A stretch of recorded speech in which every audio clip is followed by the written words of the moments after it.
Et oui, il y a le son. Regardez ce petit dessin. Petit dessin qui a déjà été demandé plusieurs fois. Et ça y est, je m'y colle enfin.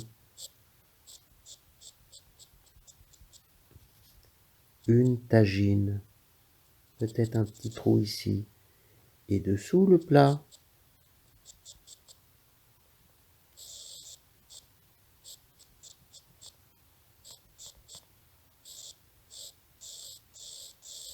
Voilà.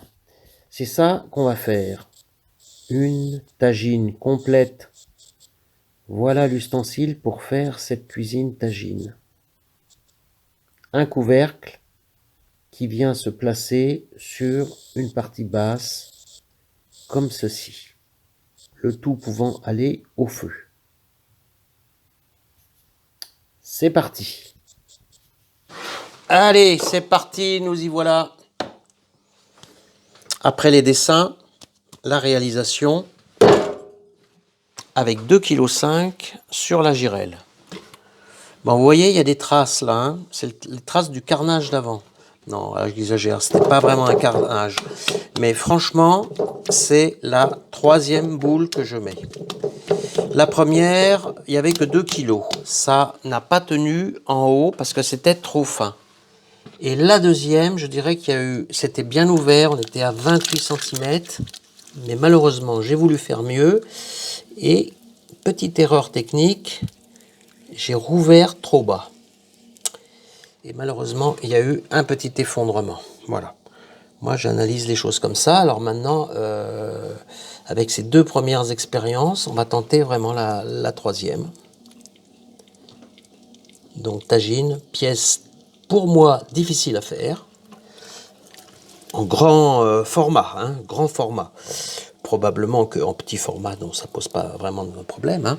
Le souci de la tagine, c'est qu'on doit avoir une toute petite assise et une très très grande ouverture, pratiquement à fond de girelle. Et c'est ça le gros problème. Alors en plus, quand on n'en a jamais fait, il faut découvrir, il faut essayer, il ne faut pas se décourager. Et puis il faut continuer de se servir de ses erreurs pour progresser.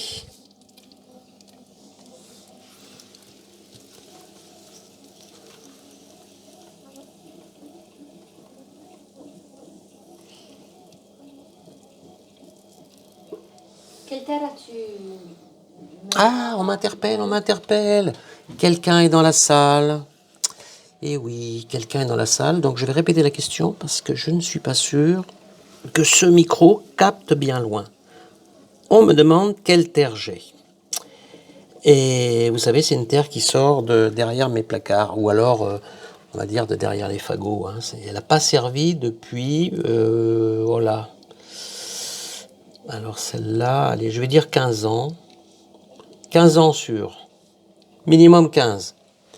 C'est une terre de faïence blanche, caractéristique, résiste à la flamme.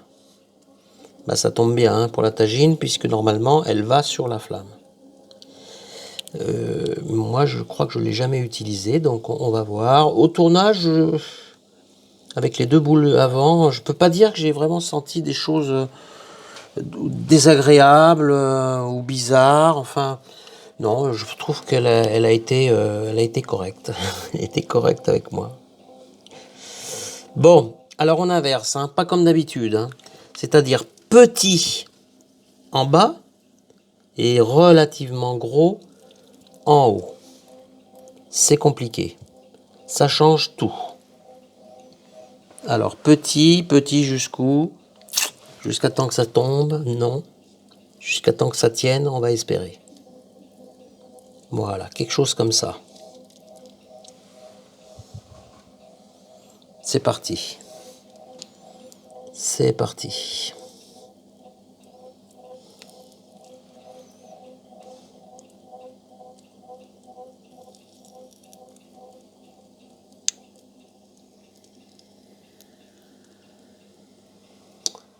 Je sais même pas s'il n'y a pas de petite chamotte dans cette terre. J'entends un petit bruit là quand je perce, mais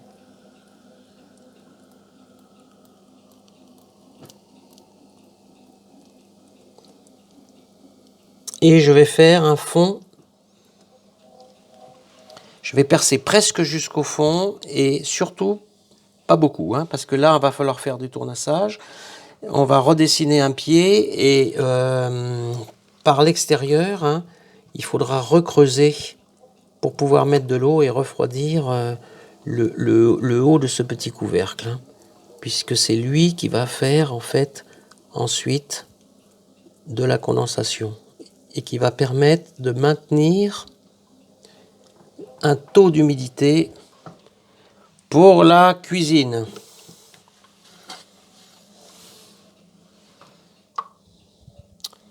Bon, allez, on va récupérer un tout petit peu de terre ici.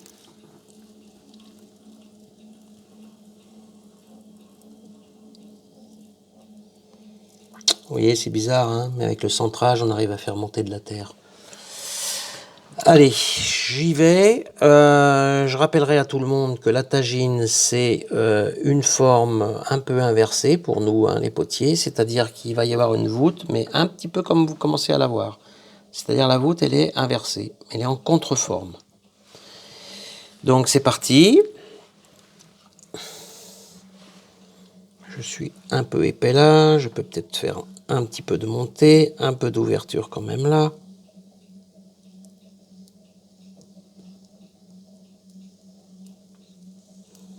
On va monter un petit peu de terre. On n'en a jamais de trop en haut. Ouh là, attention. Il ne faudrait pas faire d'erreur.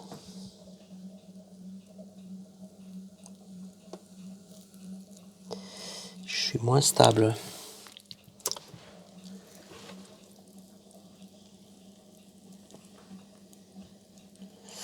J'ai un peu de mal à la stabiliser. Allez, on va commencer à ouvrir. Et puis, on va se servir de l'expérience d'avant. On va laisser une espèce de petit... Je sais pas comment on peut l'appeler, une petite bague, quelque chose, un petit retour qui ressemble un peu à une assiette comme ça, un bord d'assiette. Moi, je trouve que ça rigidifie. Alors, si vous voulez savoir où on en est, et la galère qui nous attend, ça rigole dans mon dos, hein. Elle est énorme la galère, hein, puisque là, on n'est qu'à 21, j'aime autant vous dire, c'est rien par rapport à là où il faut qu'on y aille. Donc, c'est parti. Tu as la même épaisseur de la base jusqu'au bout? Et oui, j'ai à peu près la même épaisseur, à peu près, mais pas si bien que tout à l'heure. Mais à peu près, voilà. À peu près le bon mot.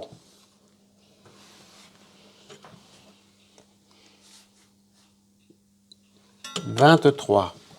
C'est totalement désespérant. Je continue. Je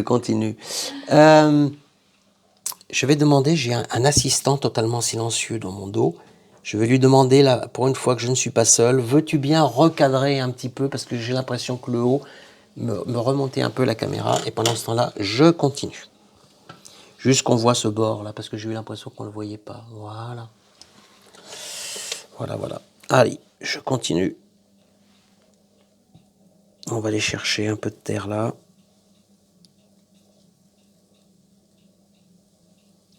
J'ai un peu de décentrage, c'est vrai, je le confesse. C'est dommage, tout à l'heure je l'avais pas.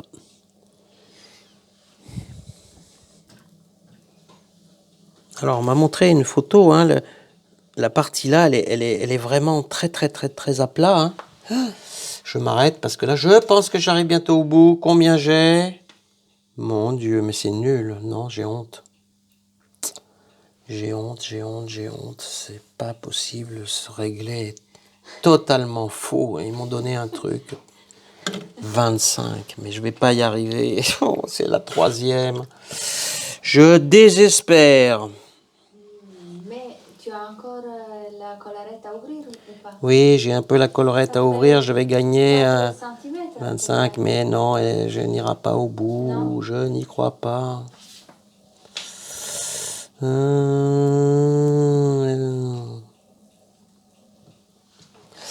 Je peux pas aller plus loin, je peux pas aller plus loin. C'est fini, je m'arrête là, j'ai Forme, là. 27, j'ai 27. Ce serait dommage Ouais. Ouais, vous croyez qu'il Reste faut... petit. Ouais, non, c'est super. Bon. Alors, chers amis vidéastes et fidèles de cette chaîne, vous savez pas ce qu'on va faire là? Mais moi, je vais vous confier. On va tout laisser en place. Croyez-moi sur parole, cette pièce, vous voyez, il y a le rondeau là, hein, je vérifie qu'on le voit bien. Hein. Il y a le rondeau. Je vous donne ma parole. Si je boule le rondeau, si j'essaie de le sortir, la pièce s'écroule. Si là j'éternue, la pièce s'écroule. Et si j'appuie le pied droit sur la pédale d'accélérateur, la pièce s'écroule. Donc ça fait beaucoup de choses. Donc je laisse les barbotines, je laisse tout. Je vais couper, voilà, rendez-vous demain matin. S'il n'y a pas trop de moustiques qui se posent dessus, ça ne devrait pas faire trop de poids. Donc, j'espérais que demain, elle sera encore vivante. Hein, qui va, non, mais en fait, la terre va bien se raffermir toute seule. C'est quand même quelque chose de classique hein, de laisser les pièces difficiles, on les laisse raffermir. Alors je rigole en même temps que je parle parce que vous savez pas à quoi je pense. Je suis en train de penser à tous ces artisans au Maroc, en Tunisie. Vous voyez, ils font une tagine par jour, hein, pas plus. Ils sont obligés de laisser raffermir tous les soirs sur les tours. Non, c'est une honte. J'ai honte, hein, mais je ne sais pas faire mieux, hein, je vous le dis franchement. Hein. Je ne sais pas faire mieux. Voilà. Donc, on va laisser comme ça. De toute façon, il faudra faire le plat. Mais là, franchement, pour le plat, je pense que je vais être beaucoup plus à l'aise. Et demain, on va essayer de récupérer cette terre. Elle va rétrécir, mais c'est une faïence, donc elle va pas trop rétrécir quand même. On devrait, j'espère, l'emmener au bout. Il y aura beaucoup de travail de tournassage ici. Ça sera intéressant de voir, faire quelques copeaux et puis de dessiner un joli petit... alors, c'est pas couvercle, là, ça sera un bouton, ça sera quelque chose comme ça. Ça sera intéressant et aussi nouveau. Hein, voilà. Donc, je m'excuse auprès de tous les spécialistes de la tagine. C'est probablement pas la meilleure place. Non, je vais pas vite. Voilà, je voudrais que ça sèche un peu mieux. Et si on veut que ça sèche, il faut dégager les pieds. C'est une règle. Oui, il faut pas que je m'emballe. Hein. Mais, vous savez, tout le temps qu'on a discuté là, eh bien la terre, pendant ce temps-là, elle s'accroche. Et c'est quelque chose qu'on fait. On fait la même chose quand on fait les anses. On discute, on attend un peu, et pendant ce temps-là, la terre est raffermie. Bon, allez, on coupe les feux. La suite, à demain, pour nous et pour vous, probablement tout de suite. Je fais un petit peu de tournassage. La pièce n'est toujours pas sortie. Donc elle est centrée, à peu près. Hein. Vous avez vu les difficultés que j'ai eues pour l'ouvrir, cette pièce. Alors maintenant, j'enlève juste les petites marques de fabrication sans faire un lissage parfait, hein, ça n'est pas la peine. Mais je passe partout avec un outil arrondi pour respecter la courbe.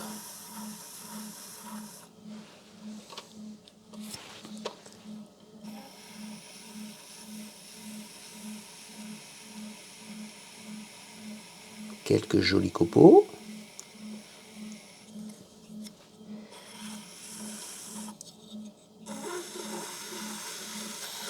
Jusqu'au bord. Voilà, je pense que ça va être suffisant. Qu'on ait une forme quand même agréable. Voilà, je vérifie l'épaisseur. Oui, tout ça, ça va. Alors, est-ce que c'est parfait? Ben non, c'est pas parfait. Il y a un léger quelque chose. Vous avez vu les difficultés, franchement. Hein. C'est pas la meilleure démo que je peux vous faire. Mais j'ose espérer. Le bas n'est toujours pas tourné parce que pour des raisons purement personnelles et mécaniques, je n'ai pas pu le faire. Mais je me souviens parfaitement de la cote de départ qui était ici et qui était maintenue à 27. Alors là, vous voyez, on a déjà perdu. C'est une horreur. On n'est plus qu'à 25. Hein. Mais c'est normal, c'est comme ça. La terre, ça bouge et ça se rétracte en séchant. Je vais faire quelques gros copeaux en bas là, mais vraiment vite fait pour aider un peu au séchage, parce que de toute façon, vous savez qu'on ne gardera pas tout ça. Donc voilà, j'enlève de la matière là, il faudra en enlever encore plein. La terre est pas assez sèche. Moi, je vois quand même qu'elle colle sur elle-même, donc c'est pas encore l'idéal pour tournasser. Et puis là, je vais mettre la pièce à l'envers et on sera probablement obligé de... Ça sera intéressant, hein, parce qu'une très grande pièce comme ça, avec une grosse différence entre un haut très large, avec un léger décentrage, je le redis, qui ne se verra pas quand ça sera sur la table et quand on mangera la tagine. Par rapport au bas qui est fin, ça peut pas être pile poil centré. Pour moi, c'est pas possible. Il restera toujours quelque chose. Donc là, on va utiliser un outil qu'on se sert pas souvent. On va faire intervenir un pichouret qui, lui, va nous redresser beaucoup de choses. Voilà, donc j'enlève une partie. Tout ça, ça permettra de sécher un peu plus parce qu'elle ne sera pas gardée, cette partie. Et puis, bien sûr, on va aller chercher une forme sympathique pour le haut, vérifier les épaisseurs, combien on a, qu'est-ce qu'il faut faire, garder le petit creux. Encore, il y a plein de choses encore intéressantes à faire avec cette pièce. Alors, je vais me permettre un petit conseil. Cette pièce, il va falloir la décoller et la sortir. Et le bas, comme le haut, il se rigidifie, il se rétracte. Ce qui fait que la pièce, elle bouge sur le rondeau. Alors, si vous voulez sécher un petit peu plus vite, si vous voulez aider au phénomène de séchage et de rétractation sans trop de déformation, voilà, à peu près 1,5 cm, vous faites rentrer l'air sur le bord là. Ça va aider à sécher et ça va surtout aider à avoir moins de déformation. Parce qu'une déformation qui n'est pas régulière ici va pourrait légèrement, on va dire, accentuer ici la déformation du haut. Alors ce que je vous dis là, c'est vrai aussi pour les très grandes pièces. Hein. Donc ça sera vrai pour la partie basse. On aidera au séchage en faisant passer une carte ou quelque chose pour faire un filet d'air dessous, avoir moins de surface et que ça puisse se rétracter plus facilement. Et voilà, la pièce a été retournée, mise à l'envers, ou plutôt à l'endroit. Et maintenant, il va falloir la tournasser. Alors, si je la regarde attentivement, le bas, je peux guère faire mieux pour le centrer. Mais le haut, eh bien, on retrouve un petit décentrement, on va dire, de droite à gauche. Et ça, on va l'enlever et on va mettre la pièce absolument parfaite. Et pour la mettre parfaite, voici un outil qui va nous le permettre. Le pichouret moderne. Alors, comment marche un pichouret? Eh bien, c'est très simple. On a cette partie-là qui va se fixer contre le mur. Et cette partie-là qui vient araser la pièce. Et on règle le tout de cette manière par rapport à la distance où se trouve votre girelle par rapport à la pièce. Voyons voir si ça marche. Dans un premier temps, il faut régler la distance de la partie coupante par rapport à très exactement 3 heures sur la pièce. On se met à 3 heures, c'est-à-dire ici. Il faut toujours que l'objet vienne ici. Et après, c'est un tournassage normal, hein. On se met à grande vitesse et puis on va aller faire des copeaux.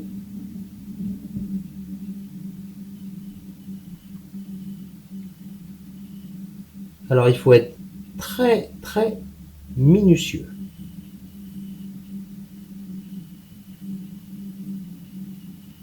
Et on peut travailler aussi avec le bruit.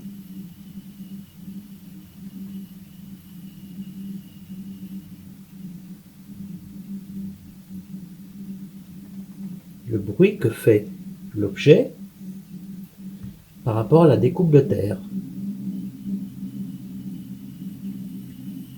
Quand le bruit est uniforme, on est parfaitement centré.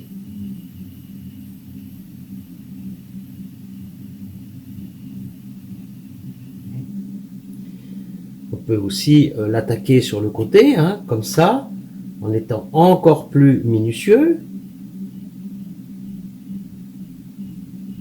La terre est un petit peu trop collante, mais ça commence à fonctionner bien.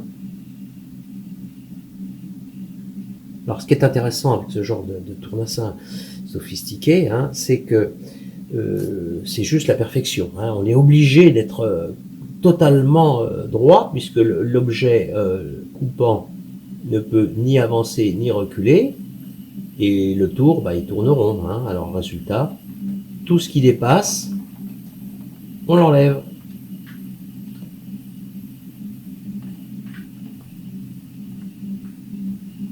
Alors on va pas faire ça partout, parce que simplement, une fois que c'est redressé,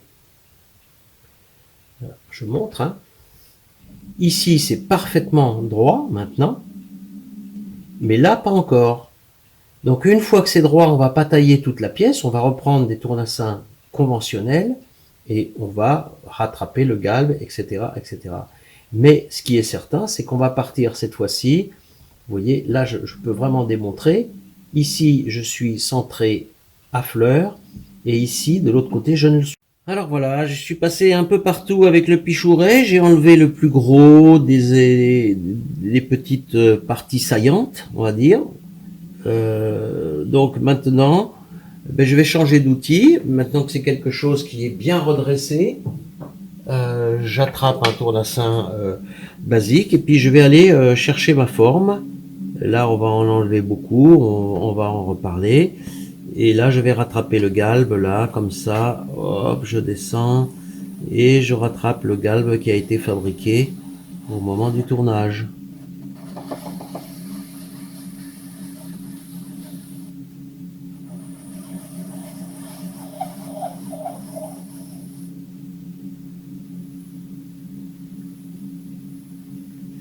Alors là, il va y avoir beaucoup de choses à dire pour le haut.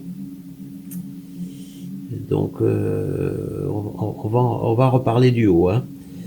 Bon, je vais pas tout filmer, je vais un petit peu laisser des marques de fabrication parce que je veux que la pièce soit un petit peu brute, un petit peu moins que ça. Voilà, je vais faire à mon goût la finition et on se retrouve pour parler du haut. Alors, je refais un plan sur l'application du pichouret, là. Quelque chose qui me paraît assez simple. Alors maintenant, c'est redressé, hein. Mais un petit conseil que je donnerais, c'est de le faire simplement au bruit. C'est-à-dire que quand c'est pas centré, évidemment, ça chante le bruit de l'abrasion. Vous voyez ? Il n'est pas le même. Donc il faut en fait le faire jusqu'à temps que le bruit soit continu. Donc moi je fais des petits sillons, les uns à côté des autres, jusqu'à temps que le bruit soit continu. Et là, ça veut dire qu'on est parfaitement rond, mais probablement au dixième de millimètre. Hein. On est extrêmement précis. Voilà, je monte jusqu'en haut. Bon, ça peut se faire aussi de haut en bas. Hein.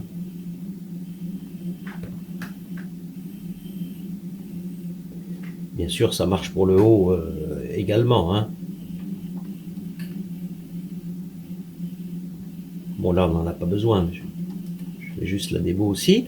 Et une fois qu'on a fait les petits sillons, bah, vous prenez un outil traditionnel. Et il n'y a plus qu'à descendre. Voilà, et tout part. Et là, je vous garantis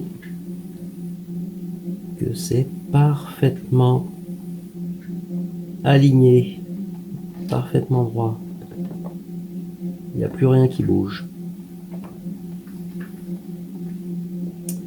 Bien, je continue de dégrossir et on se retrouve pour la partie haute.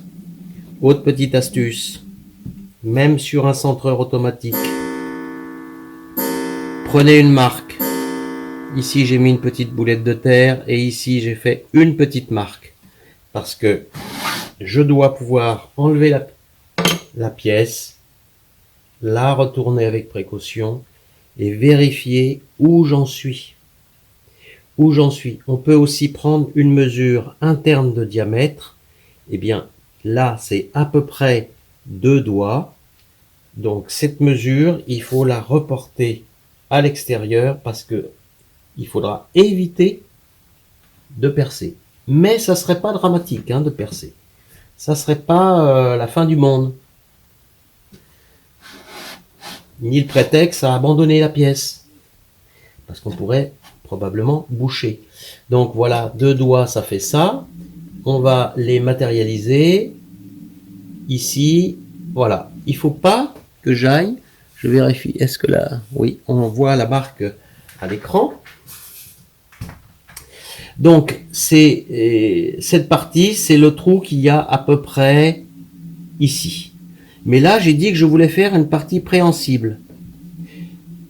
Donc, je résume. Si je veux une épaisseur correcte, on avait laissé beaucoup de matière au pied afin d'avoir une assise solide et pouvoir évaser le haut.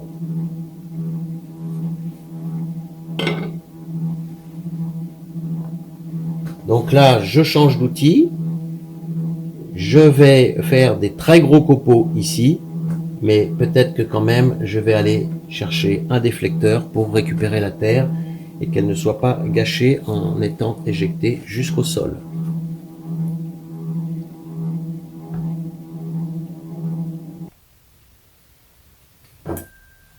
Allez, c'est reparti avec le déflecteur. On va chercher les gros copeaux. Est-ce qu'on va les trouver? Alors vous voyez, hein, le fait d'avoir recentré... Ah oui, non mais là c'est quand même de ma faute. Je n'ai pas bien serré, donc autant pour moi. Avant de commencer à se plaindre, voilà, il faut quand même que les choses soient en place. Mais il y aura forcément... bon là ça apparaît pas. Ça a bien recentré à peu près, oui ça bouge pas. Mais des fois, ça peut un peu bouger. Il faut le savoir. Allez, on prend l'outil industriel et on fait des copeaux géants parce qu'on va pas y passer la journée. On s'arrêtera un petit peu avant et puis peut-être qu'on fera un petit coup de pichouret ou quelque chose pour remettre pile poil exactement comme on a envie. Voilà, on respecte la courbe, hein. On y va mollo parce que ça sera quand même important d'avoir quelque chose de joli. Attention à pas trop enlever, ici ça s'ouvre, donc on va aller faire après une petite vérification. Bon, alors vous voyez, c'est quand même très vite fait.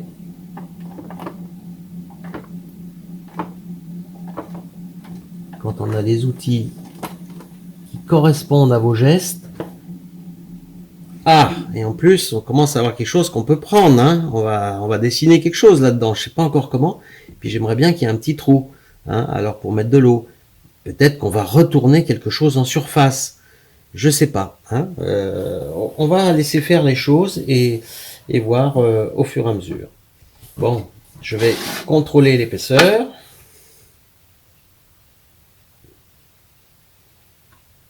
Je vérifie ma marque.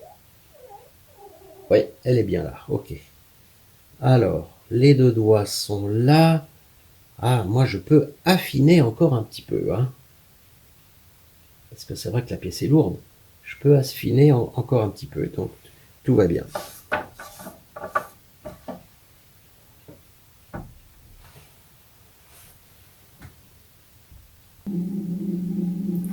Alors, je commence à creuser le haut. La forme n'est toujours pas finie, mais j'enlève un peu de matière.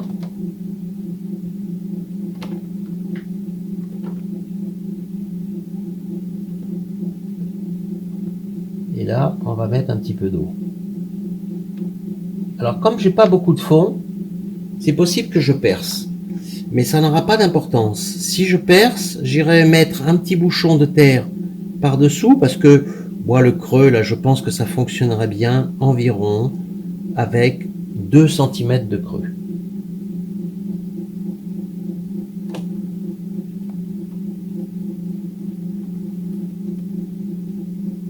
Alors là, c'est très plaisant à faire. Hein.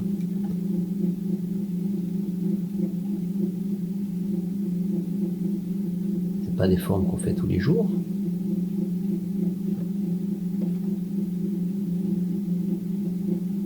Là, j'arrive au centimètre. J'ai pas encore percé, mais d'après ce que j'avais mesuré, c'était vraiment le maximum, je crois. Hein. Donc normalement, moi, je pense que je vais percer exprès.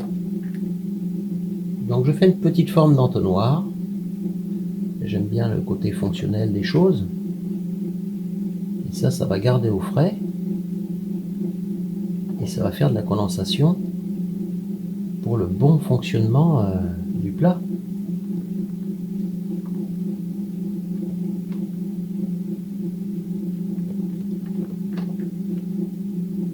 Alors après, je ne sais pas si ça a un rôle aussi pour ne pas se brûler et pouvoir soulever la cloche.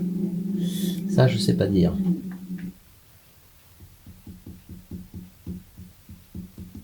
Et je vous confirme que là, j'arrive au fond et j'ai 1 centimètre. Il faudrait un peu plus quand même. Hein.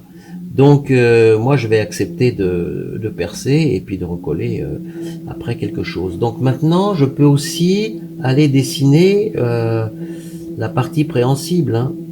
Ben, elle sera quelque part par là, la partie préhensible.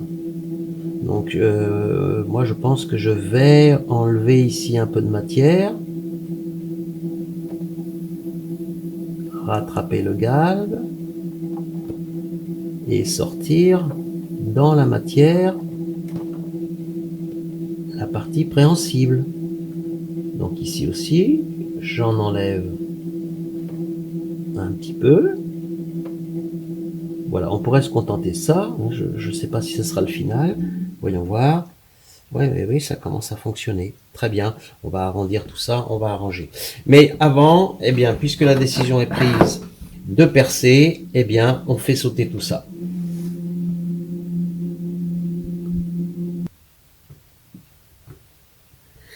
Alors, le trou est percé. J'arrange un petit peu les bords. Il n'est pas bouché, il est à peu près... Écoutez, il est à peu près à cette hauteur-là. Alors, ce qui est bien, c'est que maintenant, on peut passer les mains dedans. Moi, je vais affiner.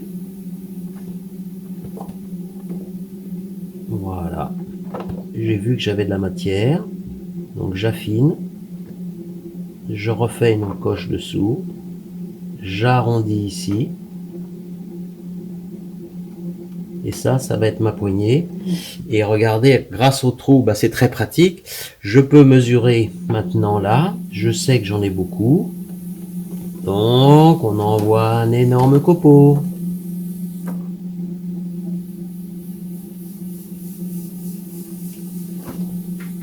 Voilà. On vérifie.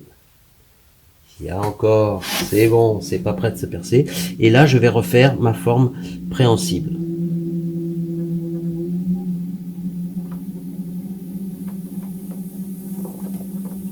Attention, ne pas casser le galbe, il faut vraiment que ça rattrape là, voilà, comme ceci. On peut faire une encoche, on peut faire un arrondi. Bon, bah là, c'est comme vous voulez. Hein. Y a pas... Si je veux faire un arrondi, bah, je vais prendre cet outil-là. Comme ça, j'aurai l'arrondi direct. Attention, je mesure. Bon, il va bientôt falloir s'arrêter, on va dire. Voilà. Encore un petit peu.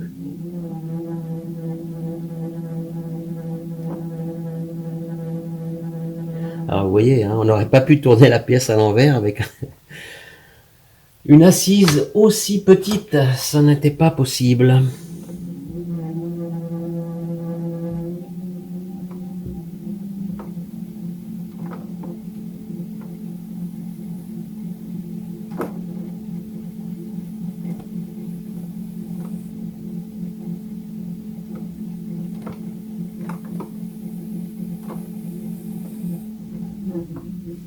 Je fais ma forme, j'arrondis un petit peu, et si je peux, un peu aussi ici. Voilà, ça sera plus joli.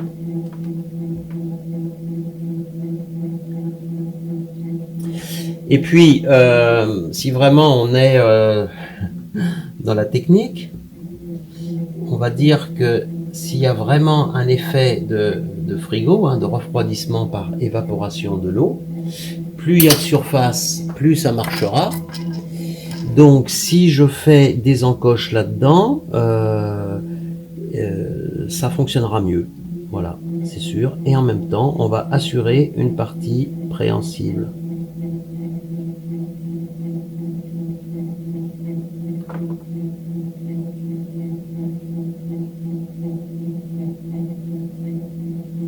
Et voilà, quand on fait des encoches, on laisse sécher. Parce que si j'essaie maintenant de raboter tout ça, ça va faire des dégâts. Donc on laisse sécher. Alors qu'est-ce qu'il reste à faire? Il reste à boucher le petit trou à l'intérieur.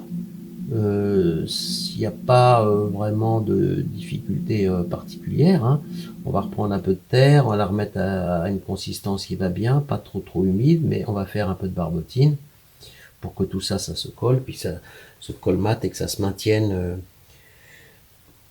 à la fois par l'extérieur et par l'intérieur.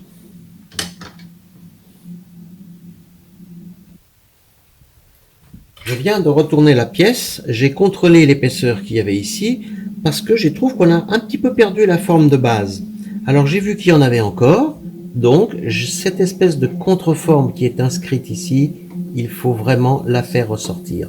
C'est comme ça que sont faites les tagines.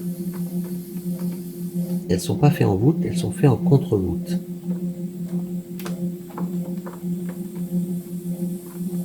En même temps, je vais alléger un petit peu la pièce.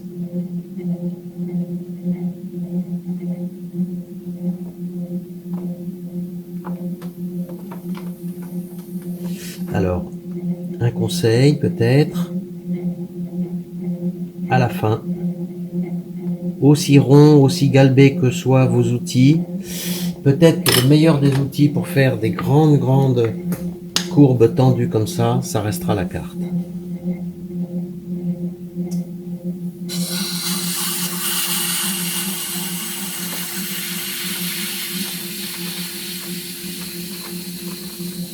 Alors ce qu'il faut vous guider au résultat obtenu. C'est-à-dire qu'on ne doit plus voir de parties qui ne brillent pas, qui n'ont pas été arasées par la carte. Alors, par exemple, là, il y en a encore un petit peu, donc je refais un passage. Et là, il faut que j'aille jusqu'ici. Il ne faut plus qu'on voit les autres marques de l'outil.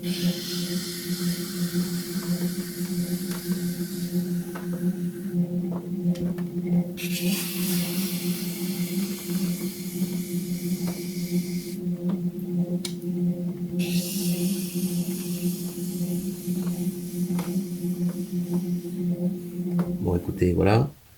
Il faut se reculer, vérifier que la courbe est belle, éventuellement la palper. Je vois qu'une petite encoche a été rabattue.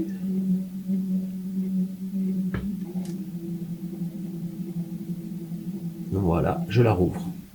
Et je laisse sécher. Il y aura des petites finitions, c'est normal.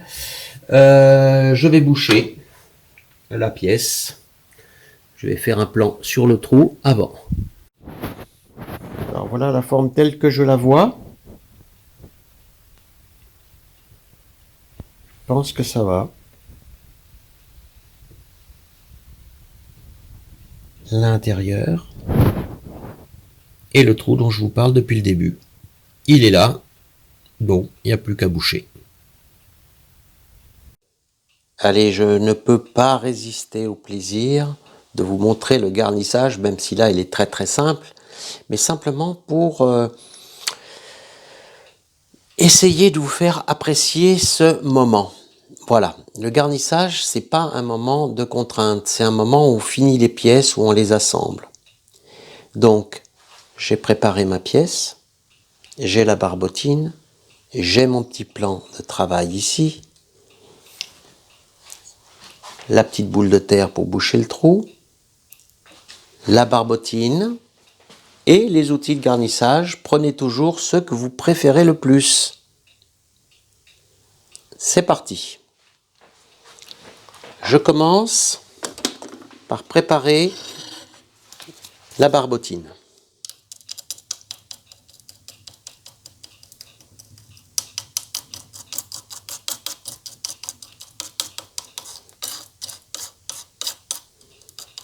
Alors, si elle était trop humide, ce qui est peut-être un tout petit peu le cas là, pas de problème. Vous allez sur une plaque de bois sec, on recommence la même opération.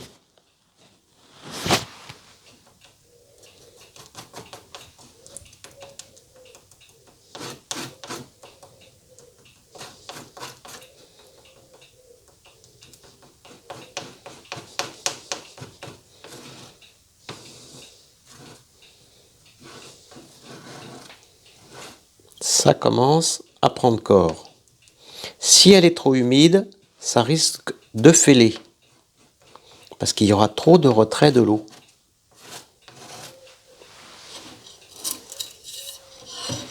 On va considérer que c'est bon.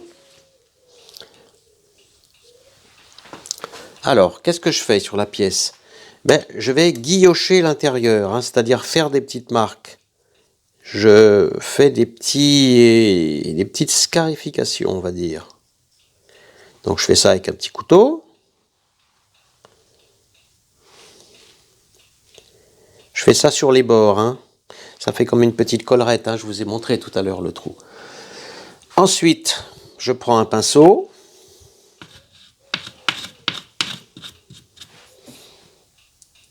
Je prends la barbotine et j'en dépose. Je cache toutes les scarifications.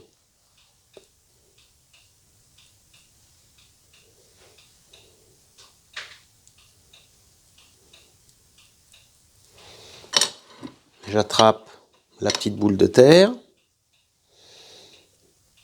Et puis, je fais une partie haute, un peu plus grande, comme un petit champignon.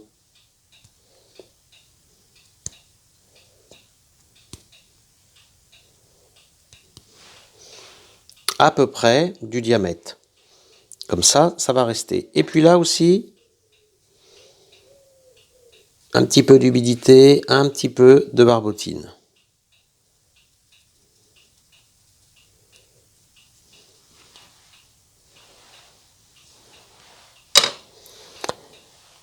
Je dépose le trou, le tout dans le trou. Hop, hop, voilà. Et maintenant, je vais faire des appuis et je vais aller chercher ma forme définitive. Donc là, j'ai pris un autre outil de garnissage et puis je fais des appuis successifs les uns à côté des autres.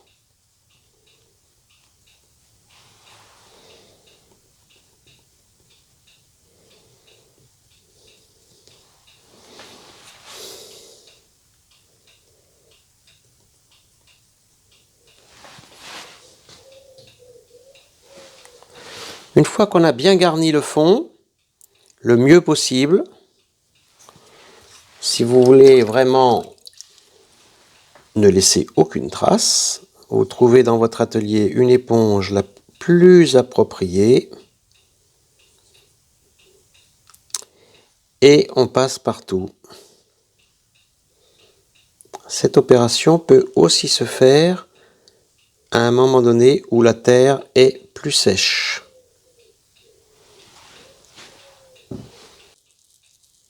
Voilà, ça fait comme un joli petit bol. Donc je vous le montre un peu mieux. Attention au tournis. Mais voilà ce que ça donne. Je vais m'occuper maintenant de l'autre côté de la pièce. Alors au passage, vous voyez que je n'ai pas mis la pièce à plat parce qu'il faut pouvoir la retourner. Et surtout, ne jamais la prendre par là. Si vous décidez de vous inspirer de cette pièce et à un moment donné de faire des encoches, on ne peut plus y toucher. Ce n'est pas possible, hein, parce qu'on va écraser les encoches et après, ça sera vraiment très très moche. Très bien. Et ben voilà, on a quelque chose de très grossier qui ressort de l'autre côté. C'est tout à fait normal et attendu. Et bien ça aussi, je vais le rabattre.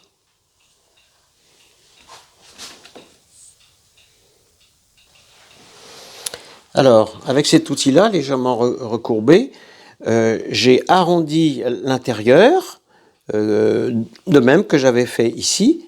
Et puis, maintenant, je ne sais pas si on va voir quelque chose, voilà, c'est arrondi grossièrement.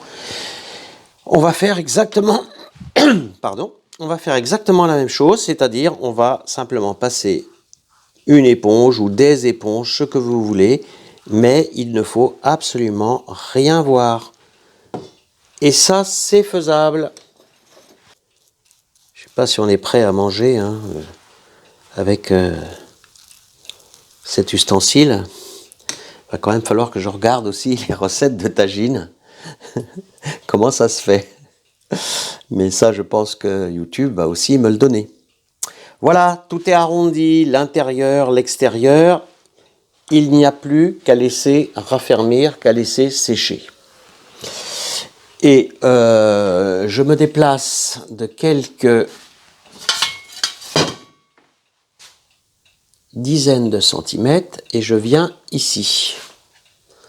Voilà, ça c'est quelque chose que si un jour vous trouvez le long d'un trottoir, arrêtez-vous pour le prendre. C'est une plaque de marbre. Donc moi je vais mettre ça à sécher sur le marbre parce que ça c'est vraiment très droit. Et ça va, contrairement au bois, ça ne va pas absorber. Et des fois que ça absorberait plus ici que là sur le bois, là je suis sûr qu'on est vraiment très très droit, qu'il n'y aura pas de déformation à cause de ça, à cause du bois. Voilà. On va laisser comme ça. Et puis, quand la pièce sera blanche, on pourra peut-être encore l'observer et vérifier si on a oublié quelque chose ou si on a quelque chose à finir.